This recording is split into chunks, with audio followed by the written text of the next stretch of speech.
Marcus This is Chun not a adjusted his game. expensive tie as We he have to walked through move the now. glass doors of Chun Industries, his footsteps echoing confidently across the marble floor. At 38, he had built an empire from nothing, or so he told everyone. The truth was more complicated, involving family connections and a few strategic betrayals along the way, but Marcus preferred the version where he was the self-made hero of his own story. The morning sun streamed through the floor-to-ceiling windows of his corner office on the 42nd floor, casting long shadows across the mahogany desk that had cost more than most people's cars. Marcus loved this view of the city below, loved feeling like he was above it all, above everyone. It fed something deep inside him that had been hungry since childhood, when other kids had more than his family could afford, when teachers had looked at him with pity rather than respect. Sarah Martinez had been working at Chun Industries for 3 months now, though Marcus barely noticed her first. She was one of dozens of employees in the accounting department, quiet and unremarkable in her simple blouses and practical shoes. She kept her dark hair pulled back in a neat bun, wore minimal makeup, and seemed to fade into the background of every room she entered, which was exactly how Sarah preferred it. What Marcus didn't know, what none of them knew, was that Sarah's anonymity was carefully cultivated. She had learned long ago that being invisible was often the safest way to survive. Her past had taught her to observe everything and reveal nothing, to blend in so completely that people forgot she was there. It was a skill that had saved her life more than once. The first real interaction between Marcus and Sarah happened on a Tuesday morning in November. Marcus had been in one of his moods, the kind that sent his personal assistant scrambling and made even senior executives avoid eye contact. The quarterly reports had come in lower than expected, and someone needed to pay for it. Sarah was at her desk, quietly reviewing expense reports, when she noticed something that made her pause. The numbers didn't add up, not in an obvious way that would trigger automatic flags, but in a subtle pattern that spoke to her trained eye. Someone had been very carefully skimming money from several accounts, small amounts that wouldn't be missed individually, but added up to a significant sum over time. She spent the next 2 days carefully documenting what she found, cross-referencing transactions, building an ironclad case. The theft was sophisticated, requiring access to multiple systems and knowledge of the company's financial processes. This wasn't some low-level employee pocketing petty cash. This was someone with serious access and authority.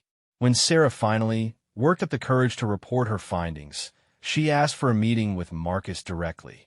His assistant, a sharp-dressed woman named Linda, who protected Marcus's schedule like a guard dog, initially tried to brush Sarah off. Who was this nobody from accounting who thought she could demand FaceTime with the CEO? But when Sarah quietly explained what she had discovered, Linda's expression changed. She picked up the phone immediately. Marcus was irritated when Linda interrupted his morning meeting to tell him about Sarah's discovery. He didn't like surprises, especially ones that involved money and potential theft.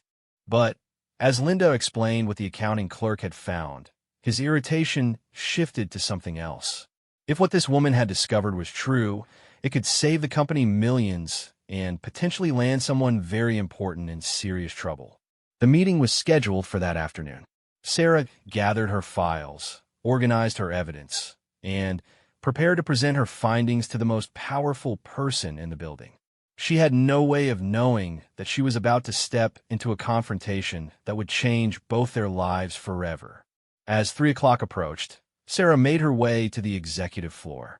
The elevator ride felt endless, each floor marking her ascent into rarefied air where people like her rarely ventured. The hallway was lined with expensive artwork and photographs of Marcus with various celebrities and politicians, a shrine to his success and influence. Linda escorted her to the conference room adjacent to Marcus's office, a space dominated by a massive table that could seat 20 people. Sarah took a seat at the far end, her manila folder of evidence looking small and insignificant in the vast room.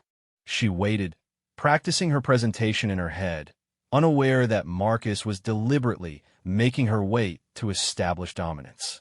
When Marcus finally entered, he didn't acknowledge Sarah immediately. Instead, he poured himself a glass of water from the crystal pitcher on the sideboard, checked his phone, and made a show of settling into his chair at the head of the table. It was all calculated theater, designed to make clear who held the power in this room. "So," Marcus said finally, his voice carrying the casual authority of someone accustomed to being the most important person in any conversation. "Linda tells me you think you found something interesting." Sarah cleared her throat, opened her folder, and began to present her findings. She spoke clearly and methodically, walking Marcus through the pattern of irregularities she had discovered. She showed him the transaction records, the timing patterns, the careful way the amounts had been distributed to avoid detection. As she spoke, Marcus found himself genuinely There's impressed no turning back despite now. himself. We have This to see quiet this woman through. from accounting had uncovered something that his expensive auditing firm had missed. Her analysis was thorough, professional, and damning.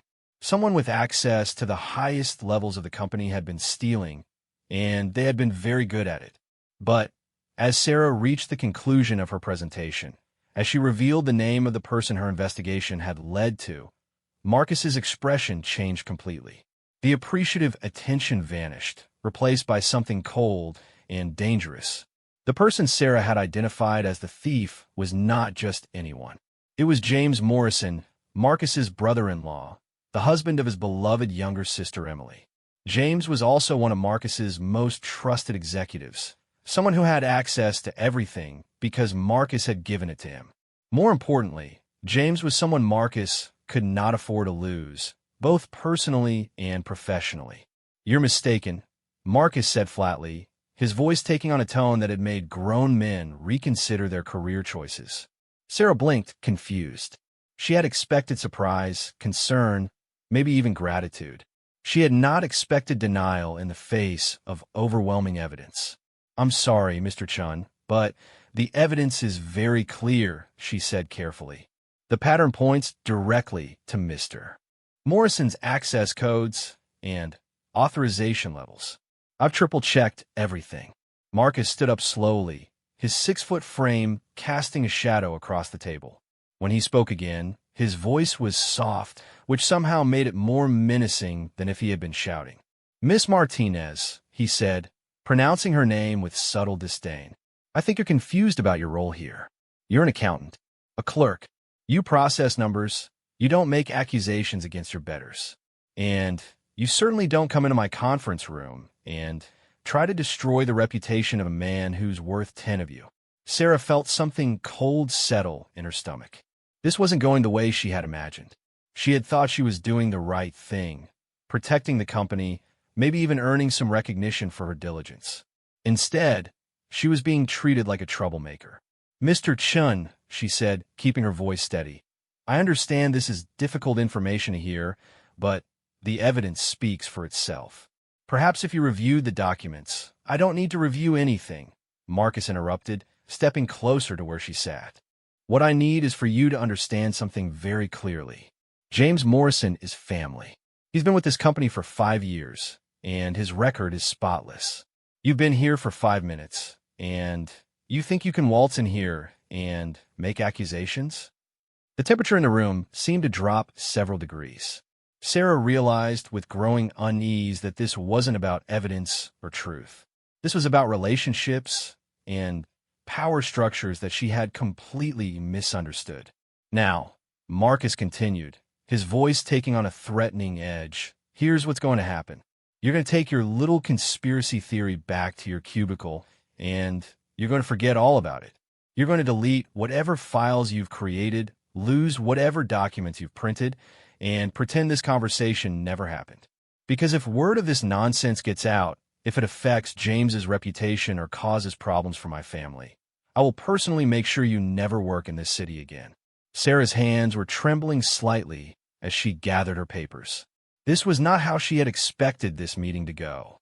She had expected to be thanked, maybe even rewarded. Instead, she was being threatened by a man who clearly cared more about protecting his brother-in-law than protecting his own company. "Mr. Chun," she said quietly, I have a responsibility to report financial irregularities. It's actually part of my job description. Marcus laughed, but there was no humor in it. Your job description is whatever I say it is. And right now, I'm telling you that your job is to keep your mouth shut about things that are none of your business. He leaned forward, placing both hands on the table, bringing his face closer to hers. Let me be very clear about something. Sarah, you are nothing in this building. You're replaceable, forgettable, insignificant. I could fire you right now, and no one would even notice you were gone. So before you decide to be a hero, think very carefully about what you have to lose. Sarah looked up at him, this powerful man who thought he could intimidate her into silence. And for a moment, something flickered in her eyes. Something Marcus was too angry to notice, too confident in his own power to recognize as dangerous. Are you threatening me, Mr. Chun? She asked quietly. I'm explaining reality to you, Marcus replied. The reality is that you don't matter. Your opinion doesn't matter. Your little accounting discoveries don't matter. What matters is that you remember your place and stay in it. What Marcus didn't know, what he couldn't have known, was that threats were nothing new to Sarah Martinez. She had been threatened by men much more dangerous than a corporate executive in an expensive suit. She had faced down gang members who would have laughed at Marcus's idea of intimidation.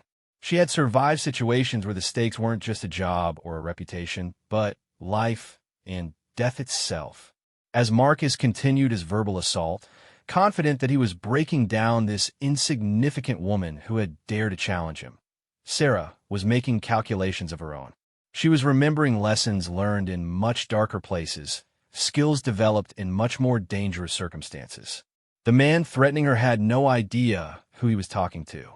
He saw a quiet accountant in practical shoes and a conservative blouse. He had no way of knowing that underneath that carefully constructed exterior was someone who had survived things that would have destroyed him utterly.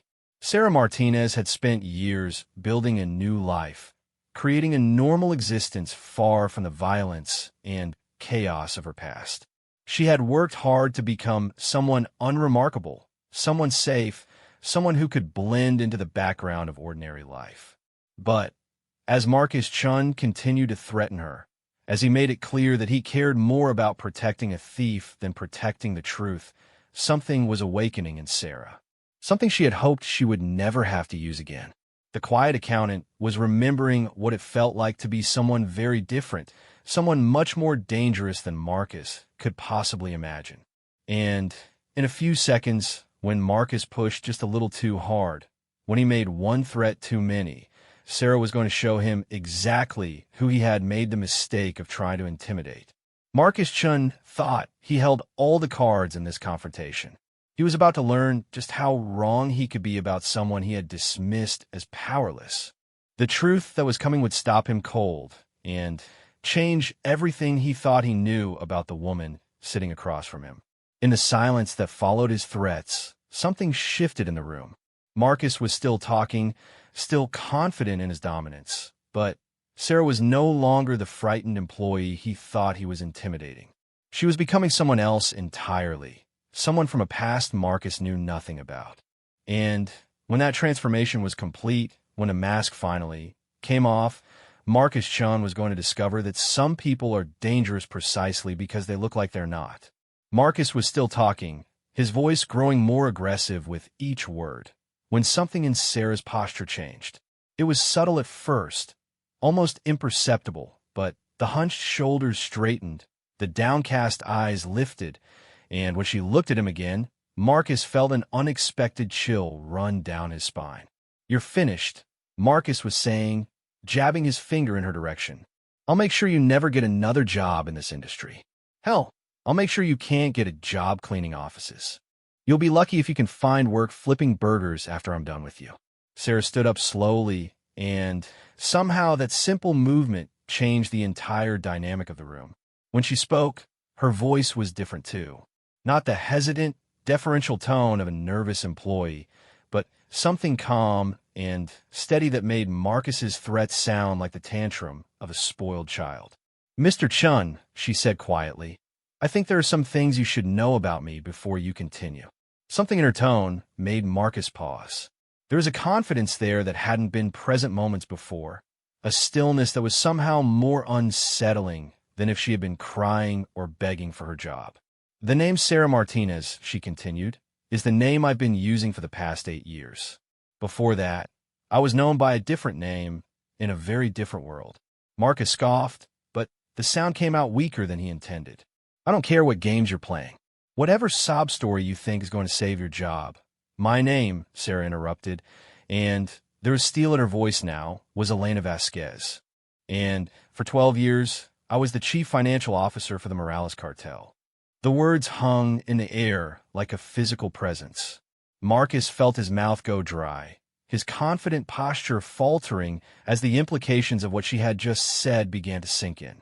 "I managed the financial operations for an organization that moved $300 million a year through legitimate and illegitimate channels," Sarah continued, her voice never wavering.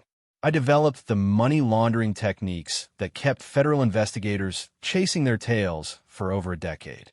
I created shell corporations that existed in 17 different countries, financial structures so complex that it took the FBI's best forensic accountants 4 years just to understand how they worked." Marcus sank back in his chair, his face pale. The quiet woman he had been threatening moments before was gone, replaced by someone who radiated a quiet, dangerous authority that made his corporate power games look like child's play. "The reason I'm so good at spotting financial irregularities," Sarah said, walking around the table toward him, "is because I spent years creating them. The reason I can see patterns that your auditors miss is because I designed similar patterns to hide money that would make your brother-in-law's little theft look like pocket change." She stopped directly in front of Marcus's chair, looking down at him with eyes that seemed to see right through his expensive suit and carefully constructed image. "I know what real power looks like, Mr. Chun. I've sat in rooms with men who could have you killed with a phone call and wouldn't think twice about it. I've negotiated with people who make your worst business rivals look like Sunday school teachers. And you think you can intimidate me because you might fire me from a job I never needed in the first place." Marcus tried to speak, but no words came. His mind was reeling, trying to process this revelation. The federal investigation into the Morales cartel had been front-page news for months.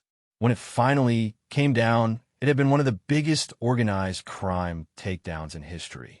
Dozens of arrests, hundreds of millions in seized assets, a criminal empire that had seemed untouchable finally brought to its knees.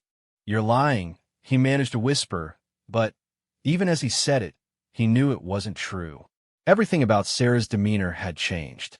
The nervous accountant was gone, replaced by someone who moved and spoke with the confidence of someone who had operated at levels of danger and complexity that Marcus could barely imagine. "I have newspaper clippings in my apartment from the day they announced that Elena Vasquez had agreed to cooperate with federal investigators," Sarah said calmly. "I have documentation of my entry into the Witness Protection Program. I have commendations from 3 different federal agencies for my cooperation in bringing down one of the most sophisticated criminal organizations in North American history." She reached into her purse and pulled out a business card, placing it on the table in front of Marcus. It was simple, elegant, with just a name and phone number. "That's the direct line for Agent Patricia Wells, the FBI agent who handled my case. Feel free to call her if you'd like verification of anything I've just told you." Marcus stared at the card as if it might explode. Agent Wells was a name he recognized from newspaper articles and television interviews.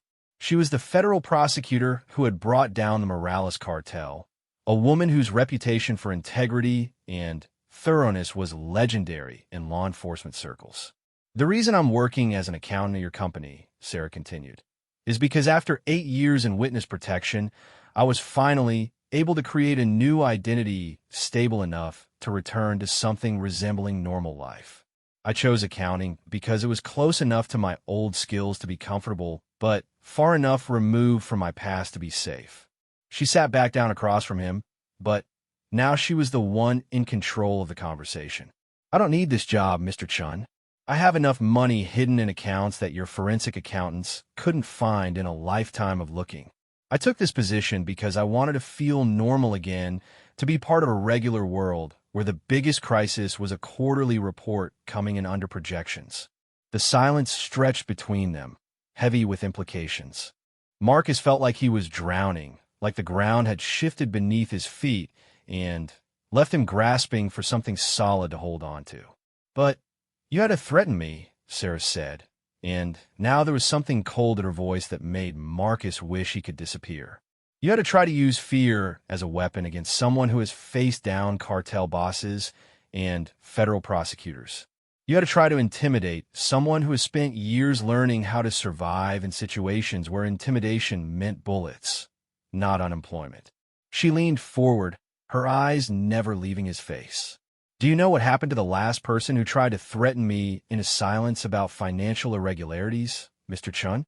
Do you know what happened when I told the cartel leadership that their trusted lieutenant was skimming money from their operations?" Marcus shook his head, not trusting his voice. "They fed him to pigs," Sarah said matter-of-factly. "Literally. And before they did, they made me watch, to remind me what happened to people who crossed the organization. That was their idea of an effective threat." She sat back, her expression almost serene. "So when you tell me that you'll ruin my career, when you threaten to make sure I can't find work, when you try to make me afraid of losing a job at a company that represents maybe 3% of my net worth, well, I hope you can understand why your threats don't have quite the impact you were hoping for."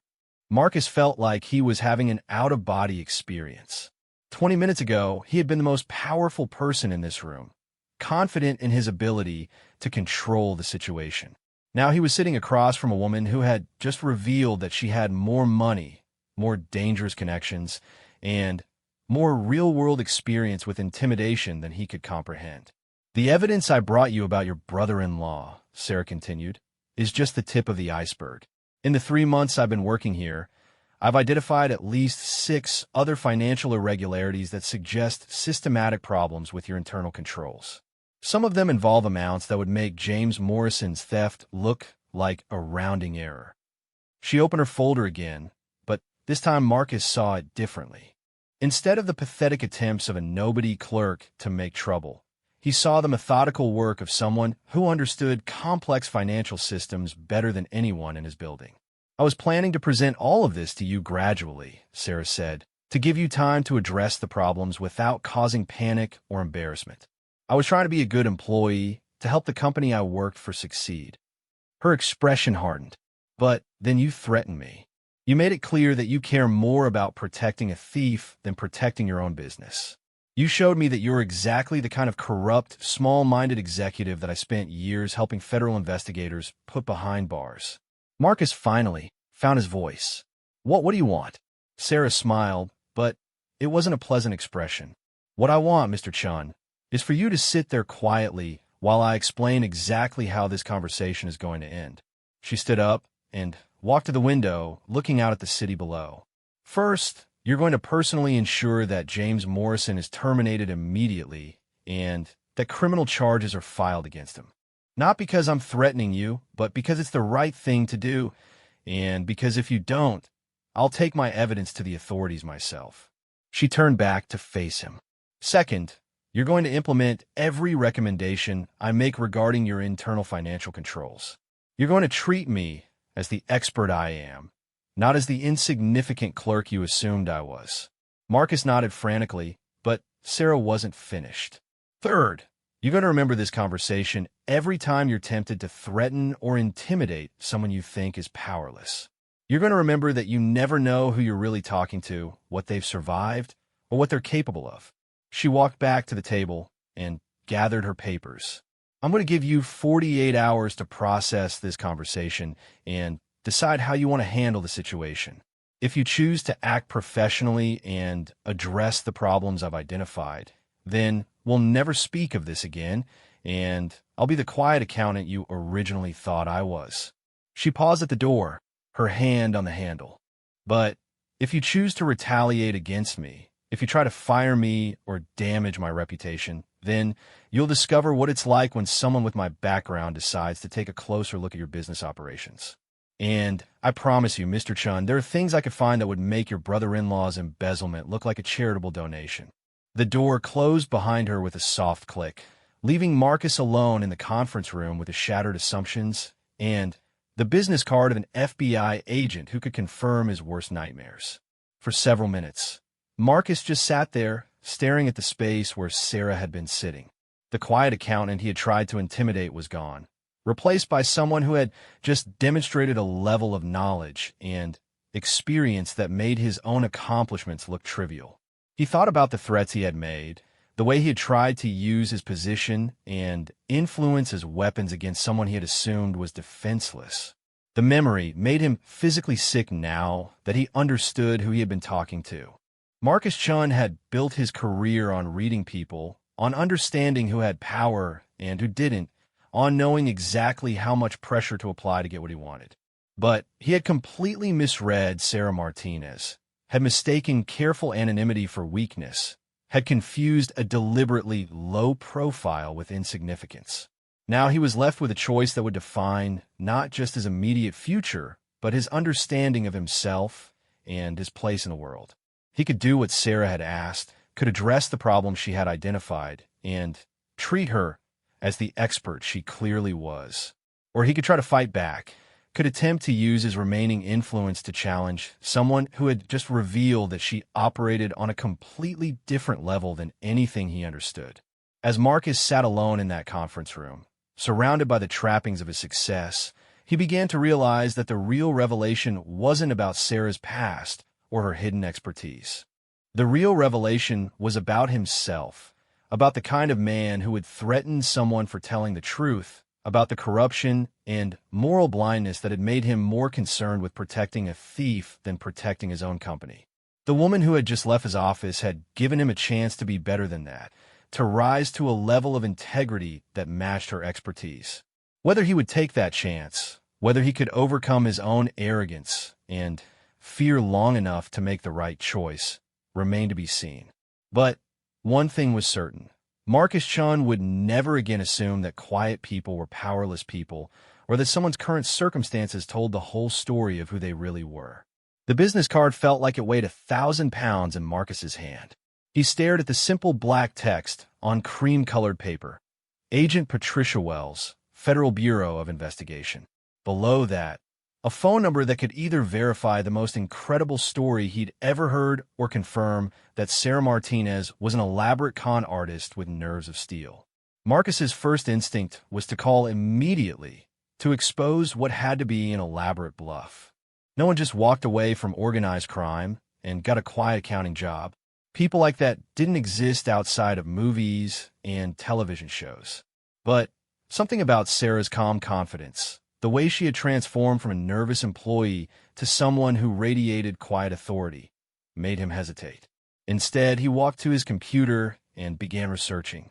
If Sarah Martinez was really Elena Vasquez, if her story was true, there would be traces. The takedown of the Morales cartel had been massive news, dominating headlines for months. Surely there would be information about their chief financial officer, about the insider who had helped bring the entire organization down.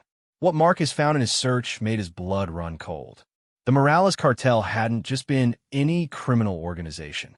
It had been one of the most sophisticated and dangerous criminal enterprises in North America, with operations spanning from Mexico to Canada.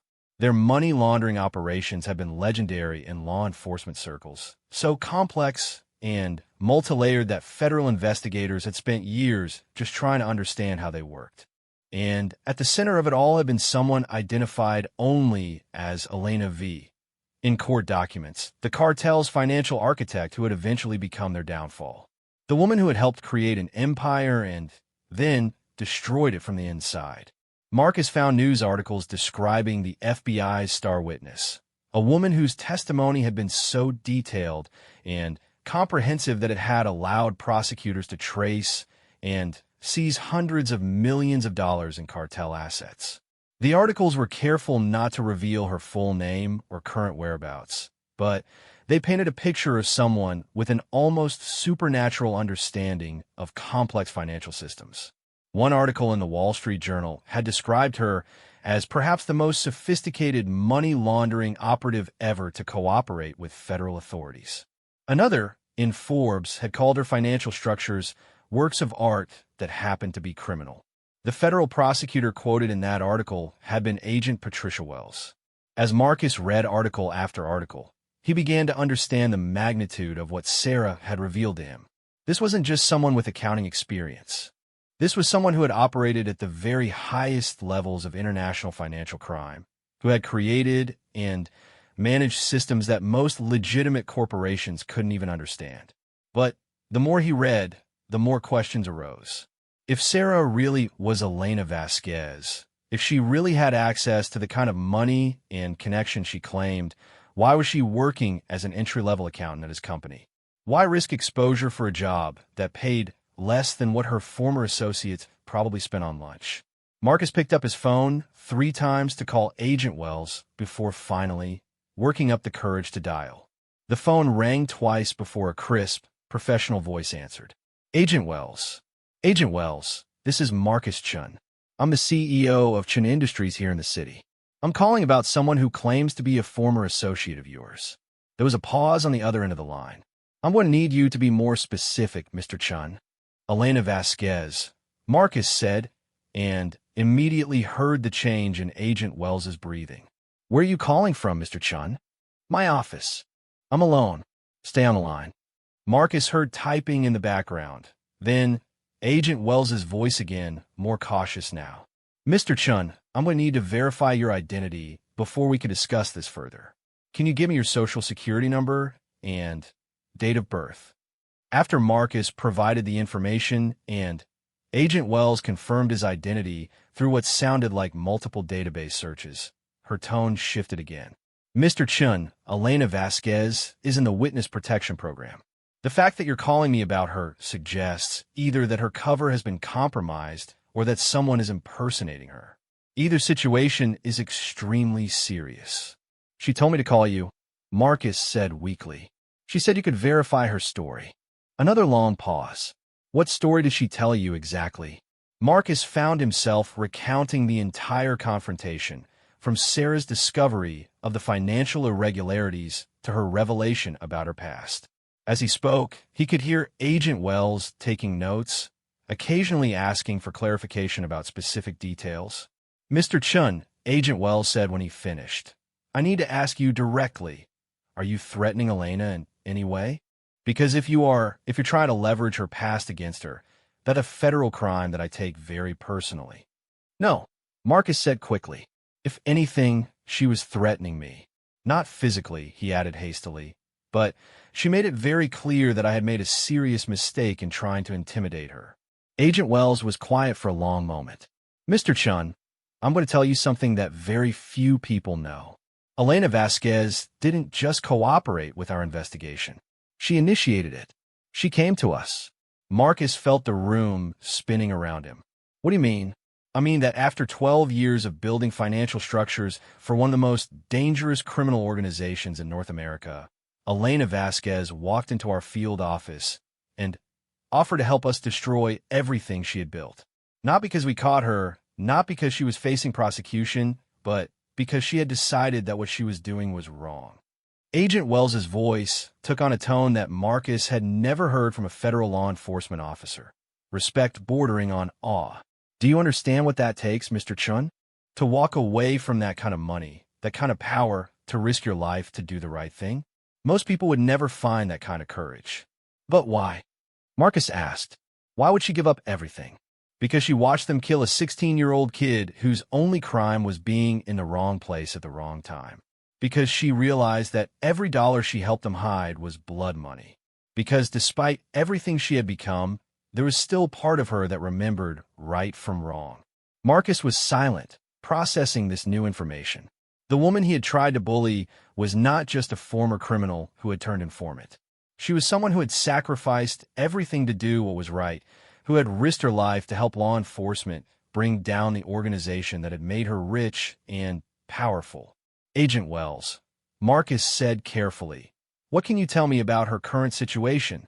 I can tell you that Elena Vasquez officially died 8 years ago when she entered witness protection. The woman you know as Sarah Martinez is trying to build a normal life, something she never had before. She's trying to be someone other than the person she was forced to become. Agent Wells paused. I can also tell you that if someone threatens her, if someone tries to use her past against her, she has resources and protection that extend far beyond local law enforcement. Elena Vasquez is under federal protection for the rest of her life, and anyone who interferes with that protection will answer to me personally. The line went quiet except for the sound of Agent Wells typing. Mr. Chun, I'm going to ask you one more time. Is there any threat to Elena's safety or security that I need to know about? Marcus thought about the threats he had made, the way he had tried to use his corporate power to intimidate her into silence. No, he said finally. I think I understand the situation now. Good. Because Elena Vasquez has paid a higher price for doing the right thing than most people pay for anything in their entire lives. She deserves to have the quiet, normal life she's trying to build. Anyone who interferes with that will find themselves dealing with the full resources of the federal government. After Agent Wells hung up, Marcus sat in his office for over an hour, staring out of the city below and trying to process everything he had learned. The woman he had dismissed as an insignificant clerk was not only a financial expert beyond anything his company had ever seen, but someone whose courage and integrity had helped bring down a criminal empire. Meanwhile, 3 floors below, Sarah Martinez was sitting at her desk, calmly processing invoice approvals, as if nothing had happened. But, unlike Marcus, she wasn't consumed with doubt or confusion. She knew exactly what would happen next, because she understood something about human nature that Marcus was still learning. Men like Marcus Chun, when confronted with their own insignificance, typically responded in one of 2 ways. They either accepted the lesson and grew from it, or they doubled down on their arrogance and made increasingly desperate attempts to regain control. Sarah had seen both responses more times than she could count, in much more dangerous circumstances than a corporate office. As she worked through the afternoon, Sarah received several phone calls from colleagues asking if everything was all right. Word was spreading through the building that Marcus Chun was in his office, refusing all meetings and calls. His assistant Linda had mentioned to several people that he seemed shaken after his meeting with someone from accounting.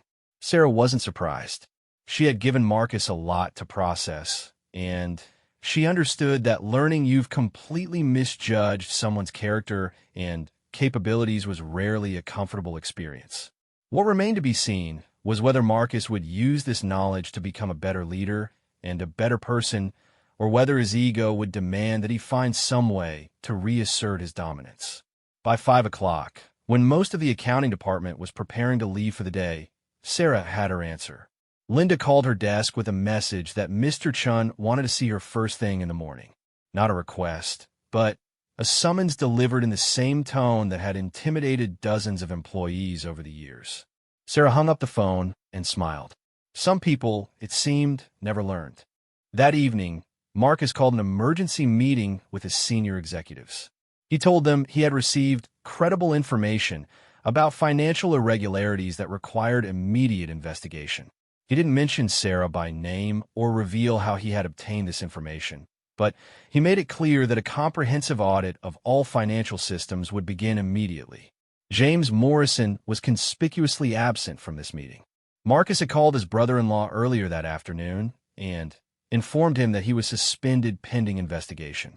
The conversation had not gone well, with James first denying the allegations, then accusing Marcus of believing rumors from jealous employees, and, finally, threatening to tell Emily about Marcus's betrayal of family loyalty.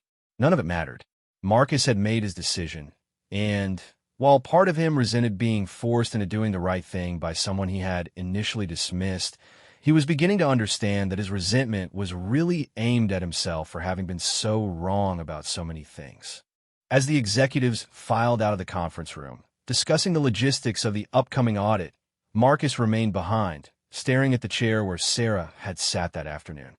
Tomorrow's meeting would determine whether he had learned anything from this experience, whether he could overcome his wounded pride long enough to treat her with the respect she had earned. What Marcus didn't yet understand was that tomorrow's meeting wasn't about him proving anything to Sarah. It was about him proving something to himself. because Sarah Martinez had already moved beyond needing his validation or respect. She had faced down cartel bosses and federal prosecutors, had sacrificed a fortune and risked her life to do what was right. A corporate executive with wounded pride was simply not that intimidating anymore. The real question was whether Marcus Chun could evolve beyond the man who had walked into that conference room thinking he could threaten someone into silence. Whether he could become the kind of leader who deserved to work with someone of Sarah's caliber and integrity. Tomorrow would provide the answer to that question. And for the first time in his professional life, Marcus Chun was not confident about the outcome.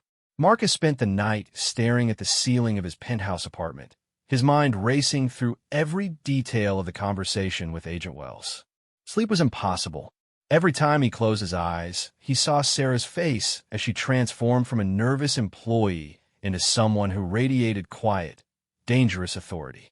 He kept hearing Agent Wells's words about the price Sarah had paid for doing the right thing, about the courage it took to walk away from everything she had built. By morning, Marcus had made a decision. Not the decision his wounded ego wanted him to make, but the decision his conscience demanded. He arrived at the office at 6 in the morning, 2 hours before his usual time, and spent those hours preparing for what might be the most important conversation of his professional life. Sarah arrived at exactly 8:30, the same time she did every morning. She didn't rush to his office or show any sign of anxiety about the requested meeting. Instead, she settled into her routine, checking emails, organizing her workspace, reviewing the day's schedule. Marcus watched her through his office window, marveling at her composure. If their roles had been reversed, if he had just revealed his darkest secrets to someone who could destroy his carefully constructed new life, he would have been a nervous wreck. But Sarah Martinez looked like someone going about an ordinary day at an ordinary job. The only sign that anything had changed was the way other employees looked at her. Word had somehow spread that the quiet woman from accounting had met with the CEO yesterday, and that something significant had happened as a result. People were curious, speculative, but Sarah seemed oblivious to the attention. At 9 o'clock sharp, Linda called Sarah to come upstairs. This time, there was no deliberate wait, no power games. Marcus was standing when Sarah entered the conference room, and he gestured for her to take a seat at the head of the table rather than at the far end where she had sat yesterday. "Thank you for coming," Marcus said, and immediately realized how ridiculous that sounded. He had summoned her, not invited her. Sarah sat down calmly, folded her hands in front of her, and waited. She said nothing, did nothing to fill the awkward silence.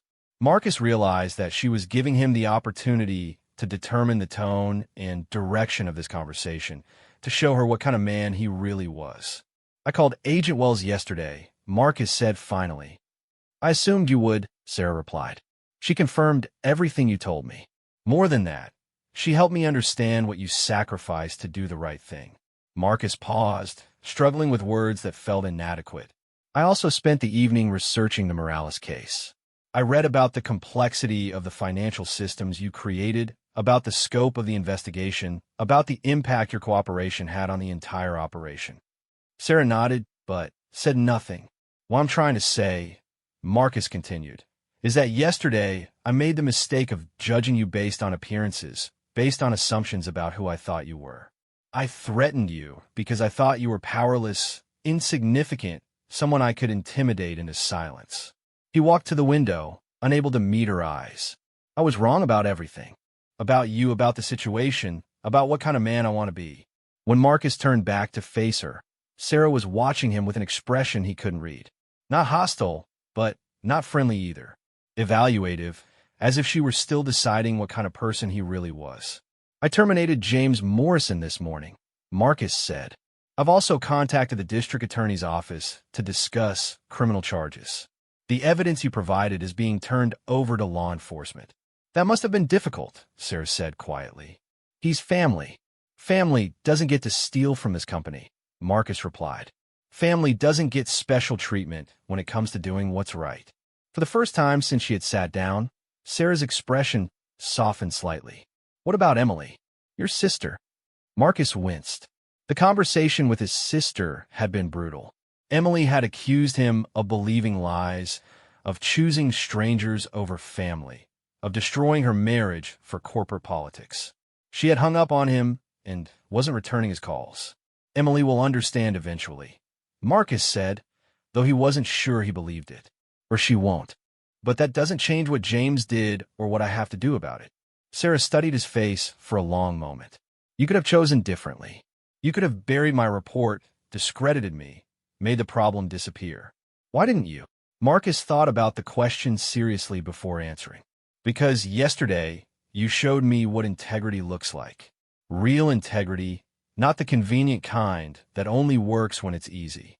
You gave up everything to do the right thing, risked your life to help bring down people who had made you rich and powerful. How could I sit here and do anything less? He sat down across from her, no longer trying to maintain the physical dynamics of dominance and submission that had characterized their previous interaction. I'm not going to insult you by apologizing for who I was yesterday, Marcus said. Apologies are words, and words are cheap. Instead, I want to make you an offer. Sarah raised an eyebrow, but said nothing. I want you to become our chief financial officer, Marcus said. Full authority over all financial operations, complete autonomy to implement whatever systems and controls you think are necessary. You would report directly to me, but you would have carte blanche to restructure anything you think needs to be changed. Sarah was quiet for so long that Marcus began to worry he had overplayed his hand. When she finally spoke, her voice was thoughtful rather than dismissive. Mr. Chun, I appreciate the offer, but I need you to understand something. I didn't come to work here because I needed a career. I came here because I wanted to disappear into a normal life. The position you're offering would put me in the spotlight, make me visible in ways that could compromise the anonymity I've worked years to build. Marcus felt his heart sink. Of course she would decline. Why would someone with her background and resources want to take on the complications and exposure that came with an executive position? However, Sarah continued, I also understand that this company has serious financial control issues that go far beyond your brother-in-law's embezzlement. Issues that could destroy what you've built if they're not addressed. She leaned back in her chair, considering. What if we structured it differently? What if I remained Sarah Martinez, accountant, but with expanded authority to review and recommend changes to financial systems? I could work behind the scenes, identify problems, develop solutions, but without the public profile that comes with an executive title. Marcus felt a surge of relief and excitement. That could work.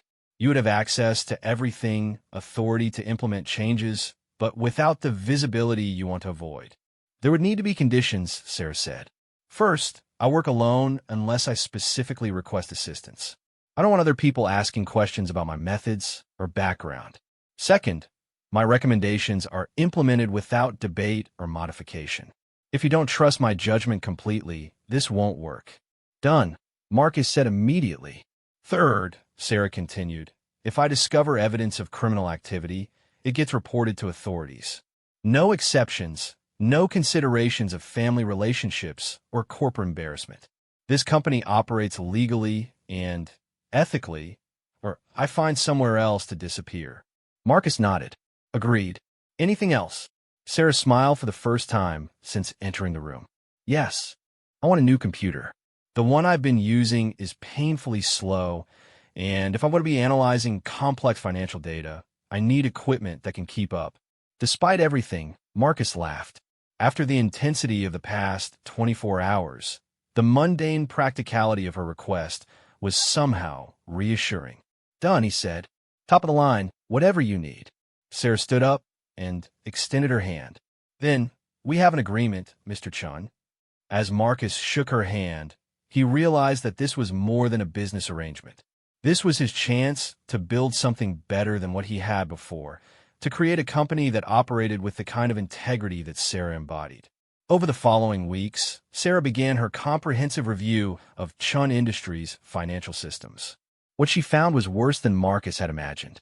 The embezzlement by James Morrison was just one symptom of a company with virtually no effective financial controls. Money moved through systems with minimal oversight, Approvals were rubber-stamped rather than scrutinized, and reconciliation processes that should have caught irregularities had been simplified to the point of uselessness. But Sarah didn't just identify problems, she solved them. Working quietly and methodically, she redesigned the entire financial architecture of the company. She created systems that were elegant in their simplicity, but sophisticated in their ability to detect irregularities. She established processes that made embezzlement virtually impossible while streamlining legitimate operations. Marcus watched in amazement as Sarah transformed not just the company's financial controls, but its entire culture around money and accountability. Employees who had grown accustomed to loose oversight suddenly found themselves working within structures that demanded precision and transparency. Some complained about the new requirements, but most appreciated working for a company that took financial responsibility seriously. The changes didn't go unnoticed in the industry. Financial publications began writing about Shun Industries' transformation from a company with questionable controls to one with systems that other corporations wanted to emulate. Marcus received calls from business schools wanting to study their new financial architecture, from other CEOs asking for advice about implementing similar systems. Through it all, Sarah remained in the background. She attended no conferences, gave no interviews, accepted no recognition for the revolutionary changes she had implemented. When business journalists asked Marcus about the genius behind the company's transformation, he simply said that they had been fortunate to identify and promote talented people from within. But the real transformation wasn't in the company's financial systems. It was in Marcus himself. Working with Sarah, seeing the way she approached problems with methodical intelligence rather than ego-driven emotion, had changed his entire leadership style. He found himself listening more and talking less, asking questions rather than making assumptions, focusing on long-term integrity rather than short-term advantages. The relationship with his sister, Emily, remained strained. She had eventually accepted that James had stolen from the company, but she blamed Marcus for not handling the situation within the family. She felt that Marcus had chosen his business over his loyalty to her, and their conversations were tense and infrequent. Marcus regretted the damage to their relationship, but he didn't regret his decision. Some things were more important than family politics, and financial crime was one of them. Sarah had shown him that integrity couldn't be conditional, that doing the right thing sometimes meant making difficult choices that disappointed people you cared about. 3 months after their first confrontation, Marcus was working late when he noticed Sarah's light was still on in the accounting department. He walked down to her cubicle and found her reviewing what looked like international financial regulations. "Working late again?" he asked. Sarah looked up and smiled. "Research project. I'm reviewing anti-money laundering regulations in various countries. Just keeping current with industry standards." Marcus noticed that she was using multiple monitors now, displaying financial data in ways that looked incredibly complex to his untrained eye. "Is this for a specific project?" "Always," Sarah said enigmatically. "Mr. Chun, can I ask you something?" "Of course. Do you ever wonder what would have happened if you hadn't threatened me that day? If you had simply listened to my evidence about James and acted appropriately?" Marcus considered the question. "We probably would have addressed the embezzlement, implemented some basic controls, and gone back to business as usual." "Why?" Sarah gestured at her screens, full of financial data. "Because sometimes the biggest mistakes lead to the best outcomes. Your attempt to intimidate me forced both of us to reveal who we really were. You discovered that you had been operating with compromised integrity, and I discovered that I missed the intellectual challenge of complex financial work." She leaned back in her chair. "If you had been a better person initially, we might never have become the team we are now." Marcus thought about that.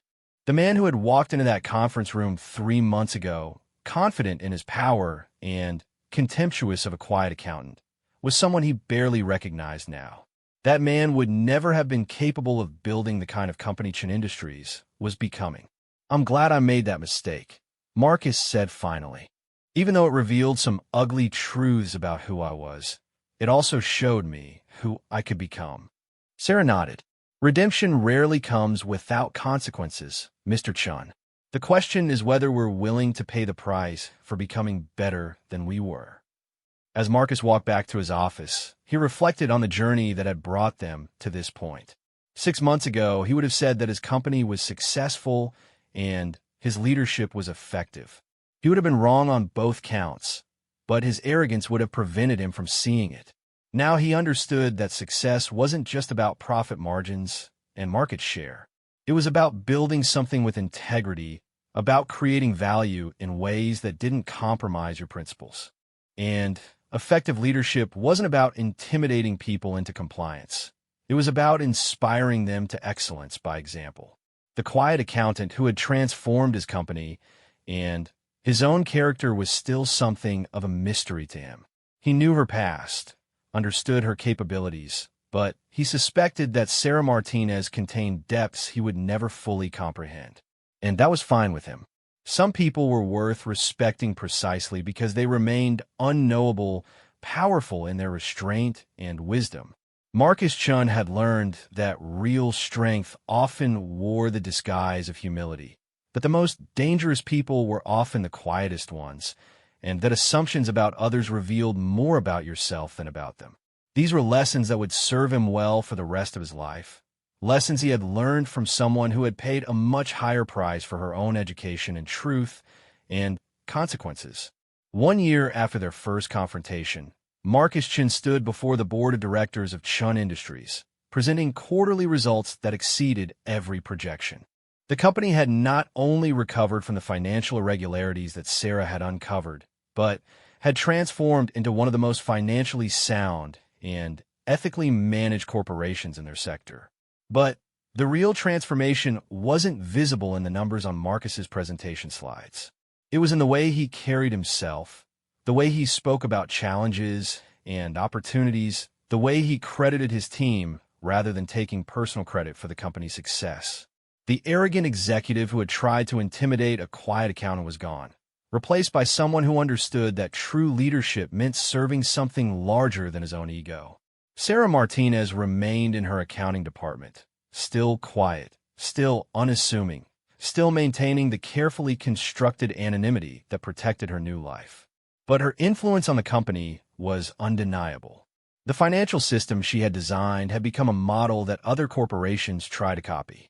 The integrity standards she had helped implement had attracted top talent who wanted to work for a company that operated with uncompromising ethics. More importantly, her influence on Marcus had rippled throughout the entire organization.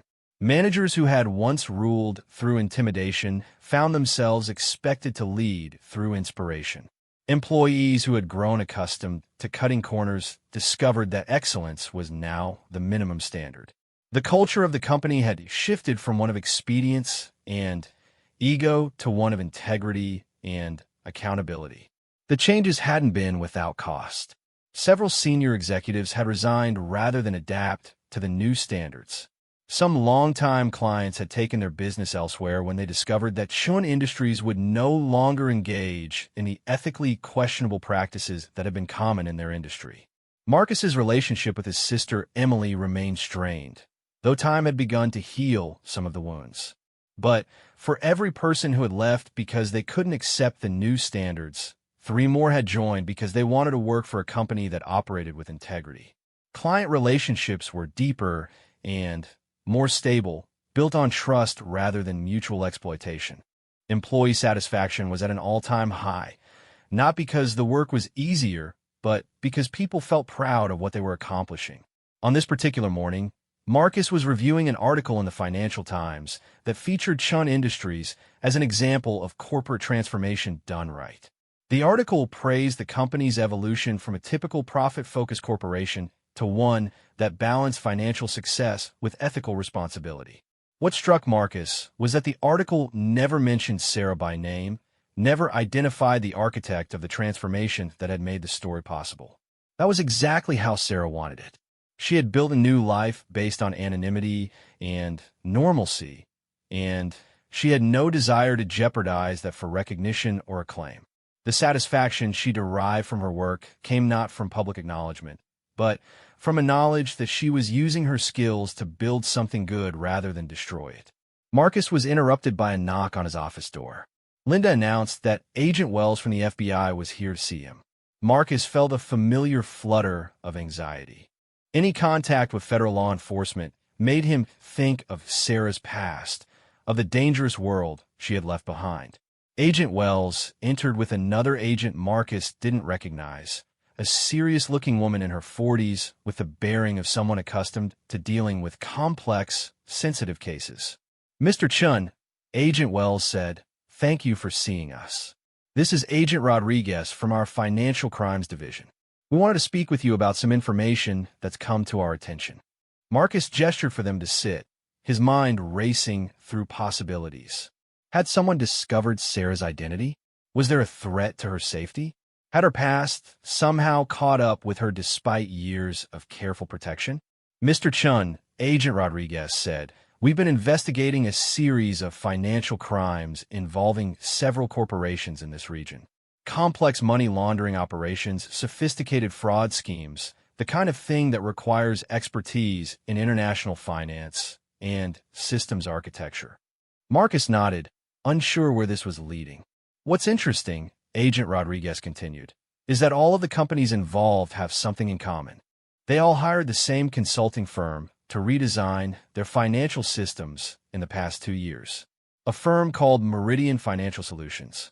Marcus had never heard of the company, but something about Agent Rodriguez's tone suggested that this was significant.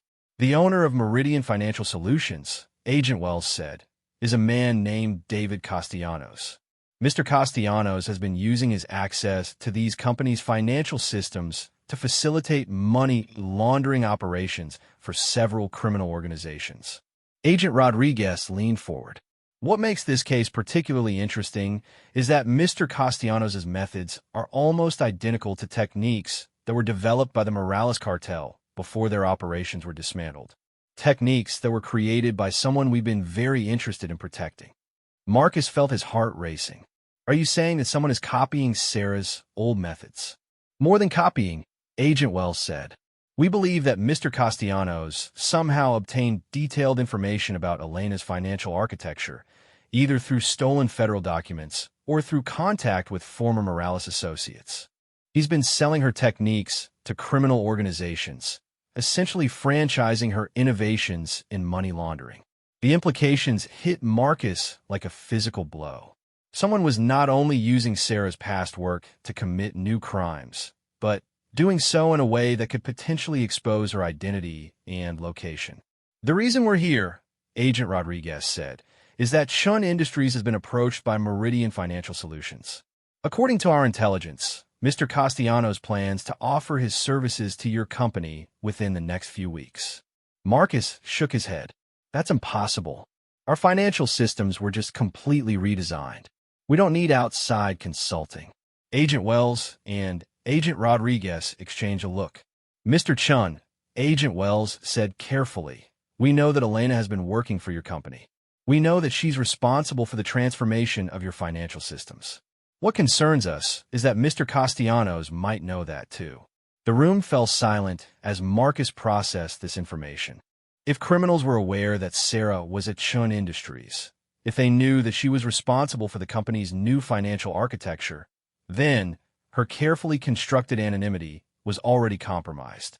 "What do you need from me?" Marcus asked. "We need your help to catch him," Agent Rodriguez said. "We want you to meet with Castellanos when he contacts you to express interest in his services.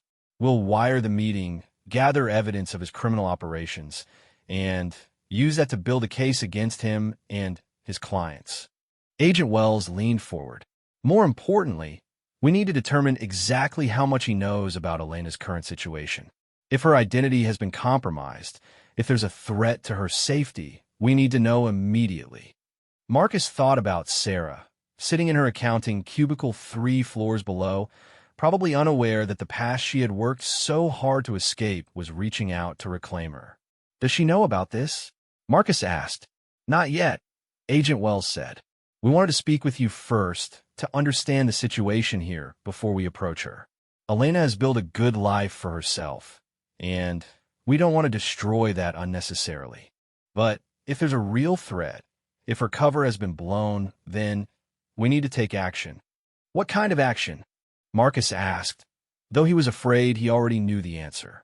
Relocation, Agent Rodriguez said bluntly. New identity, new location, starting over again somewhere else. It's not what any of us want, but Elena's safety is our top priority. Marcus felt sick. The thought of losing Sarah, of watching her disappear into another carefully constructed identity in another city, was almost unbearable. She had become more than just an employee. She was the conscience of the company, the architect of its transformation, the person who had shown him what integrity looked like. How long do we have? Marcus asked. Castellanos will probably contact you within the next week, Agent Wells said. After that, it depends on what we learn about his knowledge and intentions. If he's just a criminal using Elena's old techniques, that's one thing. If he knows who she is and where she is, that's something else entirely. Agent Rodriguez handed Marcus a business card. We need you to call us immediately when he makes contact. Don't agree to anything, don't sign anything, but don't refuse to meet either. We need him to believe that you're a potential client. After the agents left, Marcus sat alone in his office, staring out at the city and trying to process what he had learned. The quiet accountant who had transformed his company and his character might be forced to disappear again, to abandon the normal life she had worked so hard to build. He thought about walking down to the accounting department, about telling Sarah what he had learned, about giving her the chance to prepare for what might be coming. But he also understood that knowledge of the threat might be worse than the threat itself. If there was even a small chance that her identity remained secure, that the danger would pass without action, then perhaps it was better to let her maintain her peace of mind for as long as possible. That evening, Marcus stayed late at the office, working on reports that could have waited until the next day. He found himself walking past the accounting department several times, looking for Sarah's familiar figure at her desk.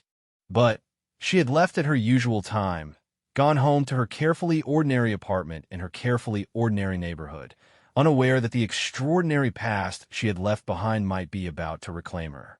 As Marcus finally prepared to leave, he made a decision. Regardless of what the federal investigation revealed, regardless of whether Sarah's identity had been compromised, he was not going to let her face this alone. She had given him the greatest gift possible, the chance to become better than he had been. If she needed protection, if she needed support, if she needed someone to fight for the life she had built, then Marcus Chun was going to be that person. The man who had tried to threaten her a year ago was gone.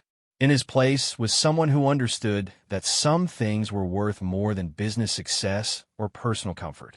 Someone who had learned that true strength meant protecting the people who had shown you how to be strong. Tomorrow would bring new challenges, new threats to the peace and normalcy that Sarah had earned through her courage and sacrifice. But she would not face those challenges alone. The executive who had once tried to intimidate her would now stand between her and anyone who threatened the life she had built. It was, Marcus realized, the least he could do for someone who had saved him from himself.